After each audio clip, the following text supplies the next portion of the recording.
Hello everyone, this is Michael Mahoney, and welcome to my presentation on Kaizen, the Japanese business philosophy of continuous improvement. But first, I'd like to give you a little bit of context on Japan Inc. in the 1980s. As you may know, Japan was a force to be reckoned with back in the 80s. As one historian noted, Japan Inc. seemed ready to obliterate whole American industries, from automakers to supercomputers. With the Japanese stock market quadrupling and the yen rising to unimagined heights, Japan's companies dominated global business. Indeed, international media had heralded the incredible Japanese economic miracle which had taken place. The country had rebuilt after World War II to become the world's second-largest economy by 1968. Newspapers talked about the Japanese import invasion. The country had flooded markets with high-quality goods at fair prices, making U.S. companies nervous. And there was speculation that, in the near future, Japan would overtake the U.S. as the world's strongest economy. Journalists and analysts alike wondered, how did Japan do it? What was the secret to Japan's competitive success in the business world? In a word, Kaizen. Kaizen comes from the two characters in Japanese, meaning change and good. Taken together, it's the Japanese philosophy of continuous improvement. Kaizen can be applied to work, home, or personal life. However, in a business context, it focuses on making continuous improvements to the processes of a business, including product assembly, internal operations, etc. Now, baked into Kaizen is an acceptance that all businesses have problems, and that all areas of a business have room for improvement. And all employees at a company, regardless of the rank, are encouraged to constantly look for possible problems or inefficiencies and to find solutions to improve efficiency, cut costs, or improve product quality at a company. As a result, change and improvement becomes a fact of daily life, and small improvements to protocol are frequently made. And as a result, these small changes accumulate over time to make the company even stronger in the long run.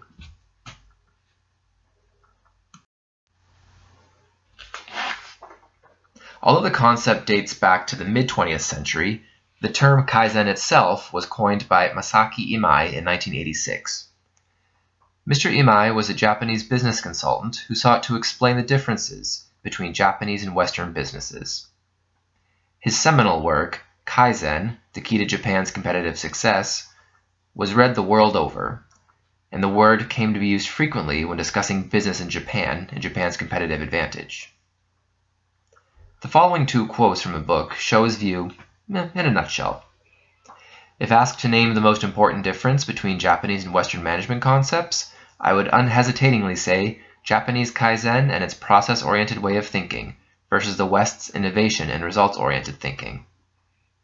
And also, there will be no progress if you keep on doing things exactly the same way all the time.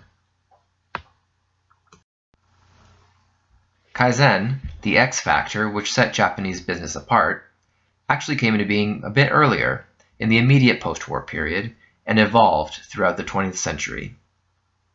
At the time, Japanese manufactured goods were perceived as being of pretty low quality, mostly focused on toy manufacture.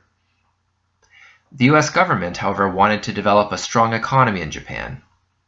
And seeing the difficulties in manufacturing taking place, the US government sent W. Edward Deming, a quality business consultant, to Japan to consult with Japanese companies on quality control. His comments on the importance of quality control have since become a part of today's total quality management, TQM, approach, but we'll talk about that a bit more later on. Now, although Mr. Deming's ideas were largely ignored in the US at the time, in Japan they were enthusiastically accepted. In fact, a course on quality control was presented on Japan shortwave radio afterwards.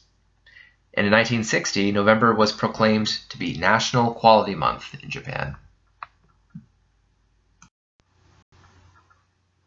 Dr. Deming promoted the use of a four-step procedure for making improvements at an organization, which would ultimately lead to better quality goods and services for customers. Plan, do, check, act. Plan meant that simply that employees should gather info on company processes, gather ideas to make these processes better, and then choose a step to take towards a solution. Do meant quite simply employees should walk the walk and implement the improvement they've conceived. Check means that after some time has passed, the group should assess the results of the change and then act. If the change led to a positive result, the change should be locked in and become part of company protocol. And last but not least, repeat, so that constant improvements can take place at the company. Above and beyond the work of Dr. Deming, there were other considerations leading to Kaizen. For one thing, in the post-war period, resources were scarce in Japan, forcing Japanese companies to constantly look for ways to cut costs and increase efficiencies. Possible tie-in here is mottainai, a common Japanese expression somewhere between what a waste and waste not, want not. It basically echoes a cultural norm which values efficiency, and food, resources, time are not to be wasted. Third is collectivism. Japan is known to be a collectivist society, with emphasis placed more on the well-being of the group than the individual. And in the post-war period, Japanese people were united around the reconstruction of the country. Kaizen can be seen as collectivist in nature, in that everyone works together to improve the company. Also, there were Japanese company norms at the time. In the time, Japanese companies provided lifetime employment, promotions based on seniority, and large year-end bonuses, thus securing employees' long-term loyalty to the company, and also their motivation to work towards the company's long-term success. Kaizen in practice, who is involved? In a word, everyone.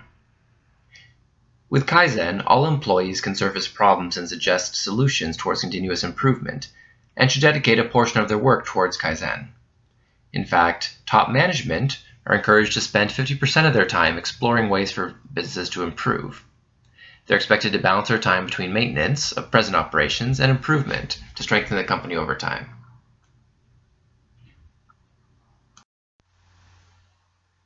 Kaizen can be implemented in different ways. On a long-term basis, as part of the ongoing corporate culture of a company, or short-term, in an approach called a Kaizen Blitz, where an urgent problem is surfaced and a team works to resolve the problem within 5 to 8 days. One typical method of implementation, for example, is part of what's called a group activity approach. What happens is a work group is formed, coworkers one department, or a mix of workers from other departments. The group meets periodically to share problems or inefficiencies that they've observed. The group then brainstorms possible solutions to one of these problems, and they then implement the best solution. After a period of time, the results of the solution are evaluated, and if the solution is a success, it becomes part of the company's new protocol. And the group would, of course, receive praise from management for its work. But just to illustrate this process a bit better, let's look at an example of Kaizen being put to successful use in Mexico at a government benefits office. At the time, a work group was formed, made of employees who processed driver's license applications. And a problem was identified. Basically, the processing time for someone to get a license was just taking too long. Possible solutions were explored and identified. In fact, the group found several pieces of paperwork required of clients which weren't actually that necessary after all.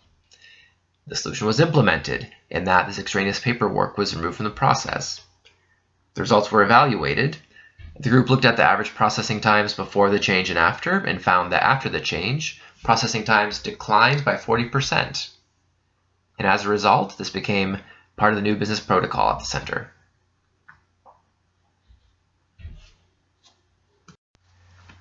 In his book, Mr. Imai lists several other unique Japanese business practices which fall under the umbrella of continuous improvement. We've already discussed the suggestion system, where employees are encouraged to make thoughtful suggestions for the improvement of the business. And our example from Mexico was considered a small group activity. A third interesting practice is known as just-in-time, which was made famous by Toyota. Basically, with this practice, in car assembly, a small number of parts are delivered to the plant and used right when they're needed, just in time. This process is effective in cutting back on the amount of inventory needed. For Kaizen to thrive at a company, organizational culture must be arranged to have the following qualities. Power distance, as you remember from Hofstede, must be such that dialogue can be free across all levels of a company. and rank-and-file employees must be free to share their ideas without fear of repercussion. Management must set the tone for Kaizen at a company, and the company's leadership must lead by example and look for ways to improve their own work. They must also be willing to reward effort, rather than simply rewarding bottom-line results. And they must offer training sessions for employees, if necessary, to ensure implementation of a change. Employees and management alike must be open to change and must not fear new processes being introduced. And of course, all employees must be interested in the long-term success of the company.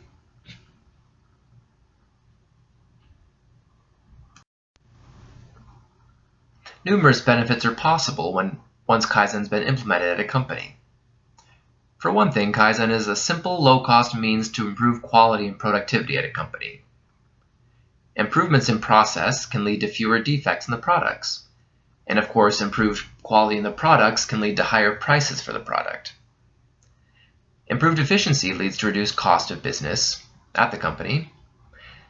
And the small changes made gradually in this way, in a long-term way, do not disrupt the company's existing work as much as a massive overhaul would. And also, Kaizen can improve employee morale at a company. It empowers employees to share their thoughts and opinions, which may otherwise go unnoticed. It can make employees feel more engaged, more loyal to the company. It also makes employees feel more dedicated to the company's long-term success. On the other hand, there are many challenges with implementing Kaizen as well. For example, the processes can be slow. It could take a long time to see benefits after a change has been made. It can be pretty difficult for management to track progress. And there are also difficulties in teaching an old dog new tricks, meaning that some employees who've been at a company for a long time might find changes hard to adapt to, or might find it unsettling to work in an environment which encourages change so rapidly. It also requires employee discipline, commitment to the company, and willingness to work outside of the scope of the daily work.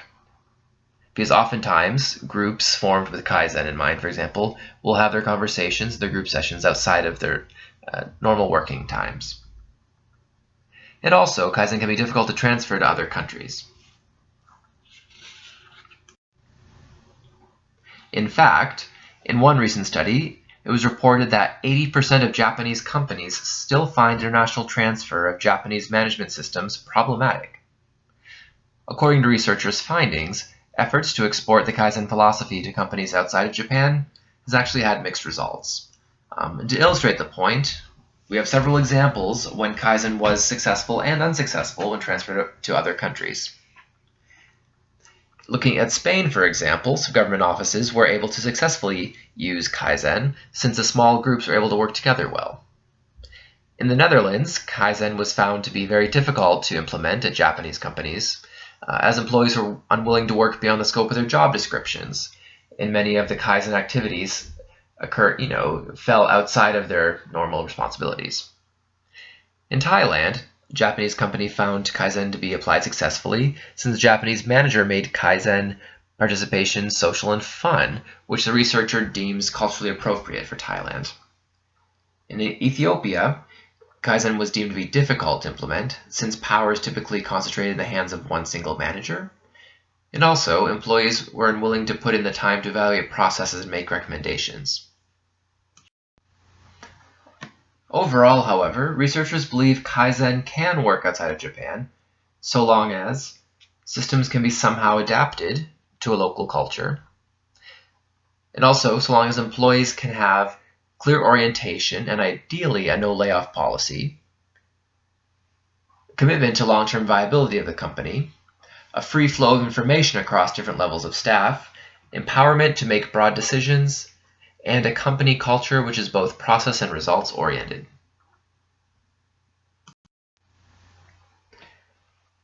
On a different note, Kaizen is often seen as a part of the broader Total Quality Management, TQM.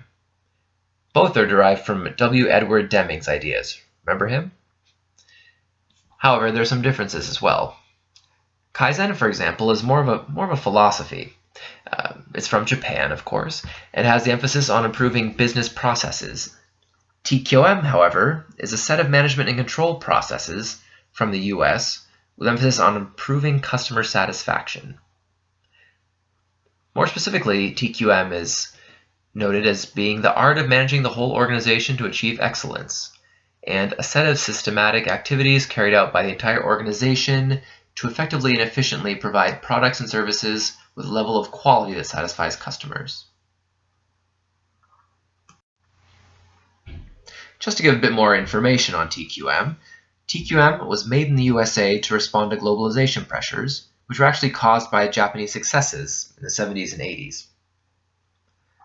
TQM comes from the idea that quality is not just a matter of control, that it has to be managed.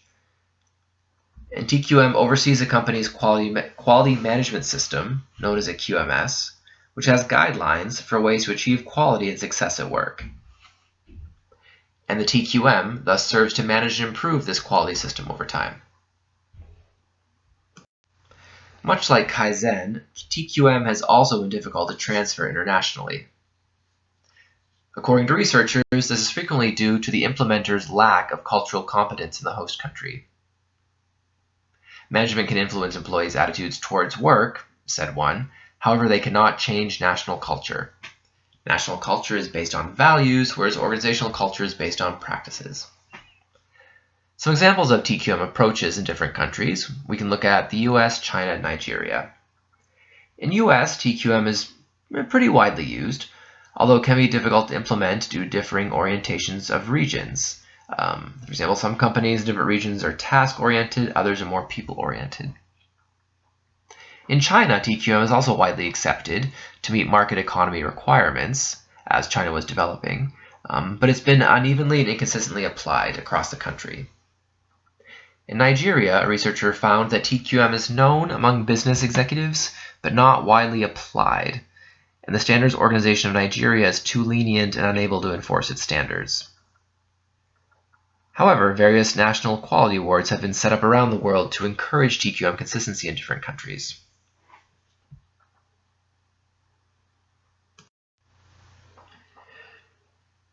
And to conclude, I'll touch upon what we've discussed today. Kaizen, the Japanese philosophy of continuous improvement, is widely credited for creating viable, successful Japanese enterprise in the 20th century. Kaizen requires focus on improving processes, free conversation between all levels of staff, management buy-in, long-term vision, and acceptance of problems and change. Although the model has run into difficulties when applied internationally, it's found that it can be done successfully so long as modifications are made to suit the host culture. And if applied correctly, the model can lead to greatly reduced costs, increased quality of output, more efficient internal operations, and increased employee morale, among other benefits. And today, the philosophy is seen as an integral part of total quality management, which was formed in the US and focuses on customer satisfaction and the management of company quality systems. Thank you.